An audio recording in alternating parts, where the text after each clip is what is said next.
It's been long time.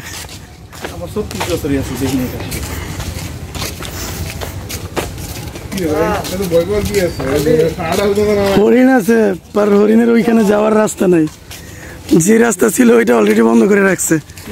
যার দায়িত্ব সে আসেনি।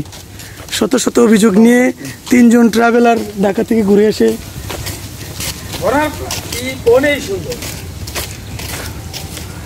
কাউকে আটকিয়ে রেখে তার সৌন্দর্য হরণ করা যায় না। বাবির কোলে। জি,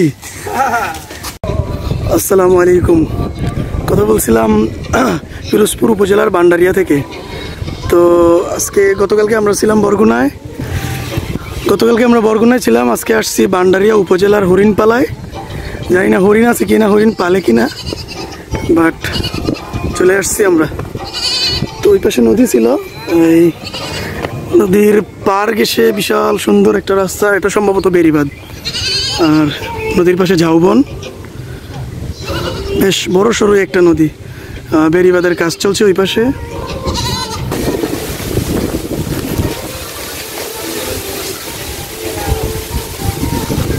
এটা হচ্ছে হরিণবাড়ি ইকো পার্ক। এ যাবৎকালে কত ইকো পার্কে গেছি তার কোনো নির্দিষ্ট সংখ্যা নাই। চিত্রা হরিণ আছে, মায়া হরিণ আছে, বেশ কিছু হরিণ অলরেডি আমরা দেখতে পারছি বাহির থেকে। তো আমরা যাবো ওইদিকে ঘুরে ফিরে। মদ ভাই কি বলেন, কি অবস্থা? আলহামদুলিল্লাহ অনেক ভালো। আশা করছিলাম দ্বিগুণ পাইছেন? দ্বিগুণ না পেলেও আপনি তো অধিক মুনাফা ব্যবসায়ী। অধিক মুনাফা ব্যবসায়ী ভূমিদস্যু মামা। উনি অধিক মুনাফা ব্যবসায়ী। এটা হচ্ছে ইকো পার্কের একাংশ। আজকে সুন্দরবন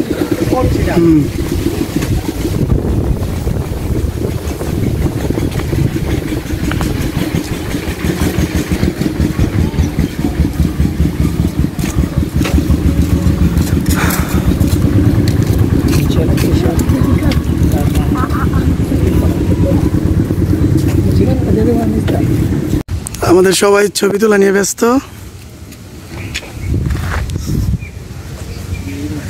আর ইকো পার্কের পাশে খুব সুন্দর একটা দিঘি আছে। দিঘি বললে ভুল হবে, পুকুর বলা যায়। দিঘি তো একটু বড় হয়। এ হচ্ছে একটা পুকুর।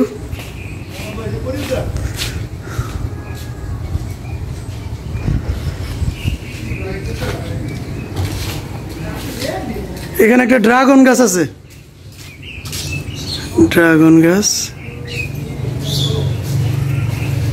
কিছুদিন পরে ড্রাগন আসবে, ড্রাগন ফল খেতে, তখন আমরা ধরে নিব।